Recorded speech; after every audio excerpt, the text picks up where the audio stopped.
Selfie का था बहाना, बस शौहर को रास्ते से था हटाना। जी हाँ, सेल्फी के बहाने बीवी ने शौहर को नदी में धक्का दे दिया, ऐसा इल्जाम लगा रहा है शौहर। कर्नाटक और तेलंगाना की सरहद पर एक सनसनीखेज वाकया पेश आया, जहां खातून ने सेल्फी लेने के बहाने अपने शौहर को नदी में धक्का दे दिया। ये वाकया रायचूर जिले से ताल्लुक रखने वाले एक शख्स तातप्पा के साथ पेश आया। उसकी बीवी उसे कृष्णा नदी के किनारे ले गई और सेल्फी लेने का बहाना करते हुए अचानक उसे दरिया में धकेल दिया। शौहर कुछ दूर तक पानी में बहता चला गया और खुशकिस्मती से एक जगह पत्थर के पास फंस गया। मुकामी लोगों ने यह मंजर देखा और फौरन रस्सी के जरिए उसे बाहर निकाला। दिलचस्प बात यह है कि खातून बाद में दावा करती रही कि उसका शौहर हादसाती तौर पर नदी में गिर गया था।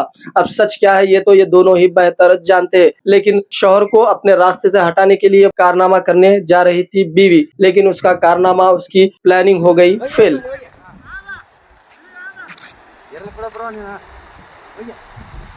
ಅಲ್ಲಣ್ಣ ನಿನ್ ದೈವ ಈ ಸೊಡ್ಕೊಂಡು ಹೆಂಗಾದ್ರ ಅಲ್ಲಿಗೇನು ಹೋಗಿದ್ದಿ ಓದ್ತದ ಓದ್ತದ ಓದ್ತದ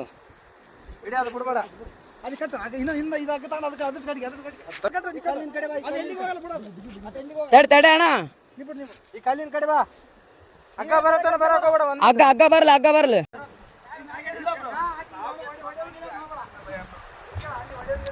ಒಡೆ ಗಿಡದ್ ಮಾಡಬೇಡ ಅಣ್ಣ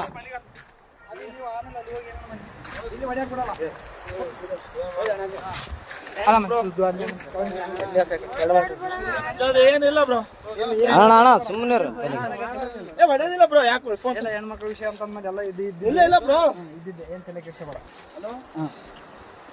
ಬ್ರೋ ಫೋಟೋ ಐತಿ ನಾವಲ್ಲೇ ಯಾವತ್ತು ನಿಂದ್ರಾರಕ್ ನಿಂದ್ರು ಅಂದು